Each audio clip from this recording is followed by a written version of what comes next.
2pi n sobre 60 por el diámetro medio. De ahí despejamos el diámetro y tenemos nuestro diámetro 1. La relación de velocidad que podemos obtener entre n1 dividido entre n2. Entonces hacemos eso, tenemos y despejamos el diámetro 2 y obtenemos ya el diámetro 1 y el diámetro 2. Ahora, en el texto de Correa nos dice que para una relación de transmisión igual a 1 nos da una fórmula que va a estar en función de estos diámetros. Si es distinto de 1 nos va a dar otra fórmula que igual va a estar en función de esto. Entonces de ahí escogemos, con esa fórmula vamos a encontrar la distancia entre centros que va a ser A. Ahora para hallar la longitud de la polea, nos hacemos esta gráfica y haciendo trigonometría vamos a encontrar los ángulos alfa, que va a ser el abrazamiento de la polea menor, y beta de la polea mayor. Y también vamos a encontrar esta distancia L, y para hallar la longitud de la correa, entonces vamos a decir que va a ser 2 veces esta distancia L, más que necesitamos el ángulo, que va a ser el brazo, bueno, no ángulo, arco. Ese arco sabemos que va a ser el ángulo por el radio. Entonces como ya tenemos alfa, podemos decir alfa por el diámetro 1 medios y tenemos el ángulo beta y hacemos lo mismo. Sacamos la longitud de toda la correa. Eso hacemos para, aquí tenemos, necesitamos calcular la frecuencia de flexión. La fórmula nos dice que está en función de la velocidad, z que es el número de poleas, normalmente son 2 poleas, y la longitud de la correa que hemos hallado. Este 1000 es solo un factor de conversión para llevarlo a milímetros. Hallamos esa frecuencia de flexiones, entonces con eso tenemos que hallar el tipo de correa. Entramos con la frecuencia en flexiones y nuestro diámetro pequeño y encontramos el tipo de correa. Con ese tipo de correa y la velocidad en nuestra otra gráfica, y en función igual al diámetro, encontramos nuestra potencia unitaria. Con esa potencia unitaria ya podemos calcular el ancho de la correa, que nos va a decir nuestra potencia, la derivativa, nuestra potencia unitaria, que es el Pn, y tenemos dos factores, el coeficiente de servicio, que va a depender del tipo de máquina, tipo de motor y las horas de servicio, y el ángulo de abrazamiento. Un factor igual que vamos a tener, depende de nuestro ángulo. Obtenemos el ancho de la correa. Con ese ancho de la correa tenemos que dimensionar nuestra polea. Para hallar el ancho de nuestra polea, está en la gráfica, está en función de nuestra relación de transmisión, el ancho de la correa, y sacamos el ancho de la polea de esta gráfica hasta que arriba. Una vez obtenido el ancho de la polea, tenemos que calcular esta alturita h, que va a ser la altura de bombeo, que está en función de nuestro ancho de la polea, que ya hemos calculado aquí. Nuestro ancho de la polea, vemos cuánto salió, subimos, interpretamos y calculamos esta altura h. ¿Para qué es esta h? Sabemos que por la fuerza centrífuga, si fuera recto, por la fuerza centrífuga lo va a sacar y se va a salir a alta velocidad, ¿no? Y es peligroso. Entonces, por esa razón, lo hacemos bombado para que nuestra fuerza centrífuga sea distribuida así de forma radial. Y en vez de sacarlo, esta fuerza radial lo va a centrar, lo va a ajustar, entonces va a ser más seguro. Y ahora, ventajas y desventajas de estas correas, ¿no? Altas potencias, resulta altas potencias. Uno es porque puedo hacerlo yo bien largo, ¿no? Y va a ser compensando como las trapezoidales, que es tipo, ¿no? Entonces se tiene mayor área de tracción y aparte son fabricados con mallas tipo de acero, ¿no? Entrelazadas, entonces va a tener capacidad de transmisión de potencia mayor.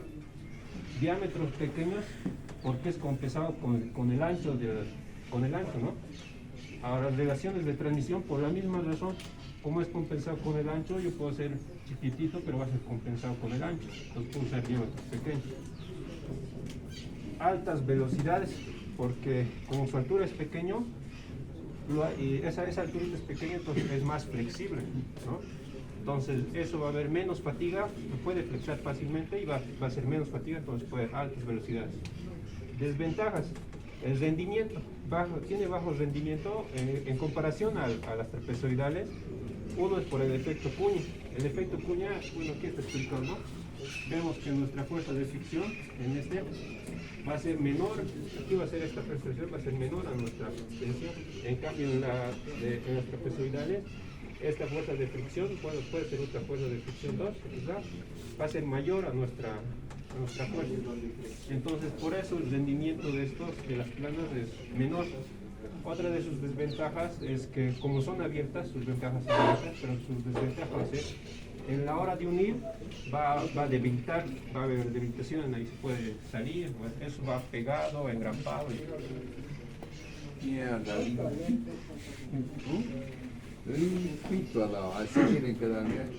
Es espectacular ha dado, el primero que ha dado, así limpito sobre el collar plano. ¿No? ¿Entendido? ¿Moicano?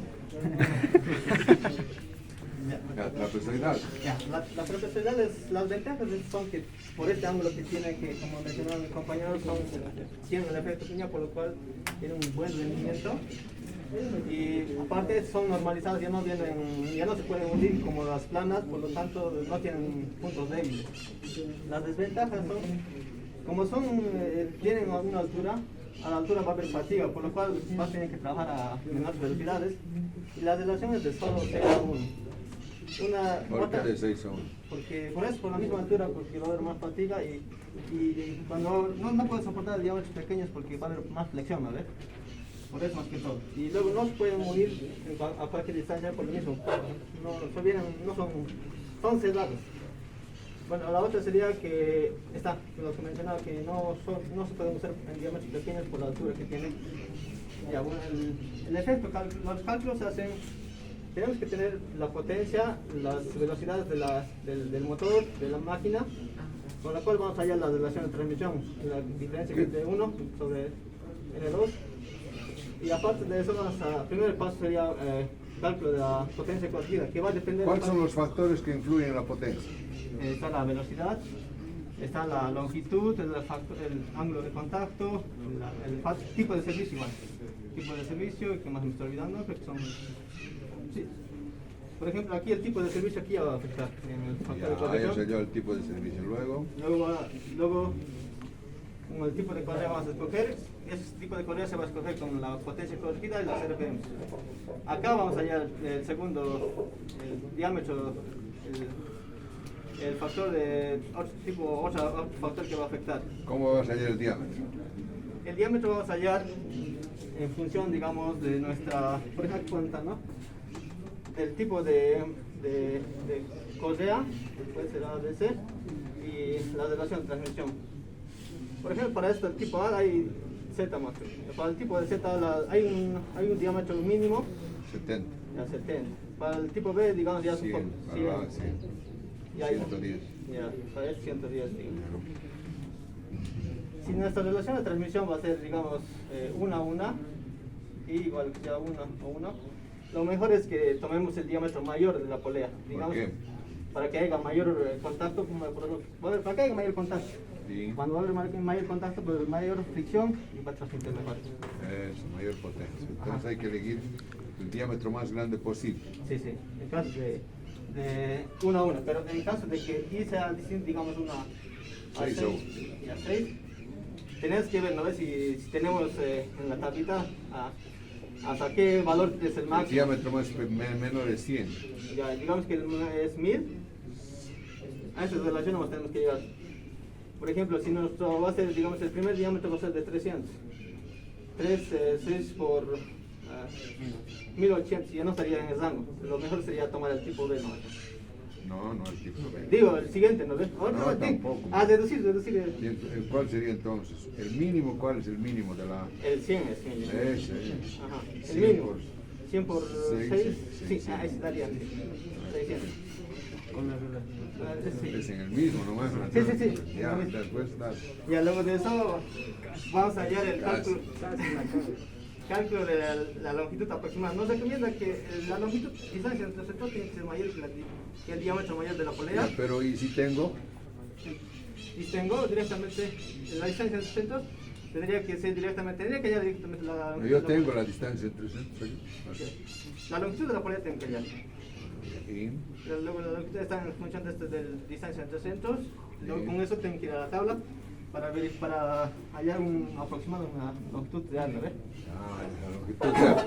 Luego de ahí Ya, entonces como ya tengo el obviaría este paso 5. No opción, la distancia aproximada. Ya, eso, entonces, con eso tendría que hallar la distancia entre la real. La real.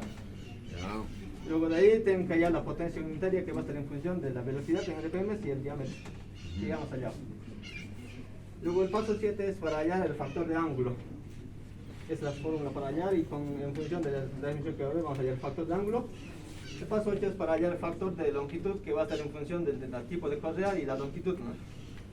Y el último paso es para directamente hallar cuántos correas voy a usar. Sería la ¿Y potencia cuánto vas a 4. aceptar? Hasta 4 nomás. Hasta el máximo 4. De ahí tengo que cambiar el siguiente polea que es el tipo Si B. me sale 2.8, 2.8 no hay correas de 2.8. entonces ¿cuántos?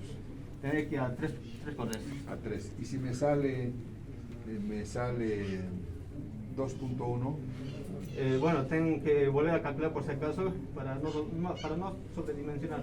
Tengo que calcular con el tipo B y ver cuál es el más cercano. Creo que sería 2 correas, no sé, mejor, porque es 2.1.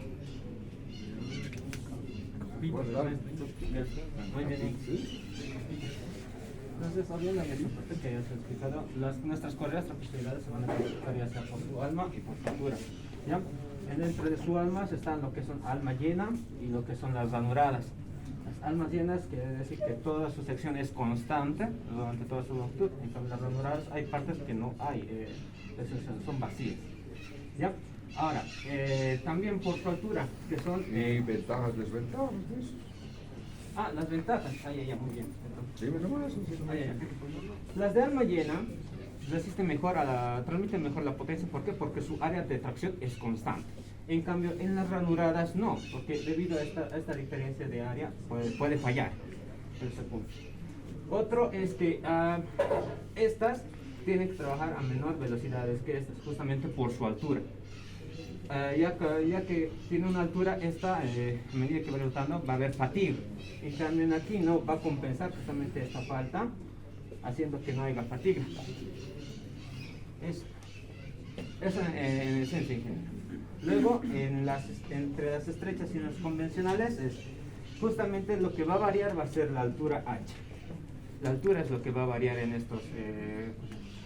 pero hay una desventaja. ¿Qué ventaja le va a dar esa altura? Ya, esta altura le va a dar mayor área de contacto. Entonces, al haber mayor área de contacto, va a haber mayor fricción, y mayor fricción va a haber mayor transmisión de potencia. Pero, al ver mucha altura, también va a haber fatiga. Entonces, ¿cuál va a fallar más a fatiga? Va a ser esta. Entonces, esta tendría que girar a menor revoluciones que las de alma llena. Y estas son las clasificaciones. Bien. Pues aprobado. Bien, gracias.